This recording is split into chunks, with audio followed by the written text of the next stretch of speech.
আমি যার অর্ধাঙ্গিনী হব তাকে বলছি, প্রিয় আমার পুরুষ। 3 হাত শরীরে 20 হাত লম্বা দুঃখের বোঝা বইতে গিয়ে চেহারায় আমার বয়সের ছাপ পড়ে গেছে। দামি সানস্ক্রিন ক্রিমের অভাবে মুখে সানস্পট দেখা যায়। চোখ যুগলে আকর্ষণীয় ঘন কালো ব্রু নেই। আপনি কখনো আমার দিকে চেয়ে বলতে পারবেন না, পৃথিবীর সবচেয়ে সুন্দরী নারী আপনার অর্ধাঙ্গিনী। আমার হাত ধরে আপনি কখনো অনুভব করবেন না তুলতুলে কিছু আপনার মুষ্টিতে। সঠিক যত্নের অভাবে আমার হাতের তালু শক্ত হয়ে গেছে, নখ হয়েছে হলদে ভাব। আমি গান গাইতে পারি না, কিন্তু ক্লান্ত দুপুরে কিংবা মধ্যরাতে আপনার মাথার পাশে বিছানার কোনায় বসে আপনার চুলে হাত ভোলাতে ভোলাতে গুনগুনিয়ে 2-1 লাইন গেয়ে ফেলব। জানেন, আমি বড্ড অভিমানী, আমার মুড সুইং হয় ঘন ঘন।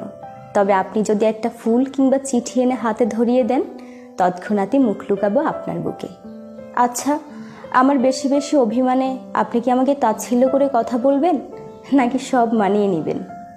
সব পুরুষের মতো আপনিও হয়তো আশা করেন আপনার ঘরের রানী হবে স্লিম ফিগারের, উজ্জ্বল বর্ণের, ঘন কালো চুলের রমণী। কিন্তু সংসার সামলিয়ে নিজেকে আর সময় দিতে না পারাতে আমার অসুন্দর চেহারা আর উস্কো খুস্কো চুল দেখে আপনি কি ঘৃণায় কোনো রূপবতী খোঁজ করবেন, নাকি এই আমিটার পাশেই সারা জীবন থেকে যাবেন?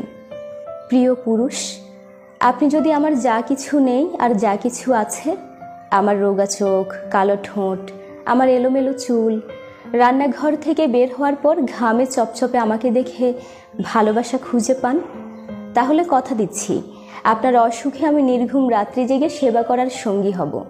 আপনার পকেট খালির দিনে সংসারের খরচটা আমি ম্যানেজ করে নিব।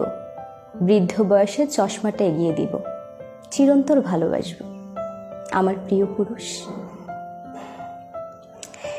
এই সুন্দর লেখাটার লেখিকাকে আমি জানি না, যদি কেউ জেনে থাকেন অবশ্যই কমেন্ট করবেন। ধন্যবাদ সবাইকে।